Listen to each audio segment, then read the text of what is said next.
Hey, hello guys. Welcome to Zhejiang Tongli Heavy Machinery channel. My name is Richard. So in this episode, I'm introducing about one of our equipment here. That's the 8 meters vertical lathe.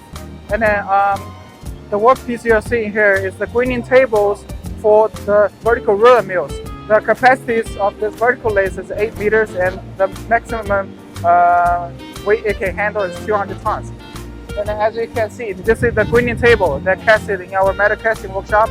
And then after the casted and heat treated, the grinding table will be put on this machine, the vertical lathe, to do the machining of the surface. You can see this is the machining the bottom part, and then later on it will flip over and do the machining of the top part of this grinding table.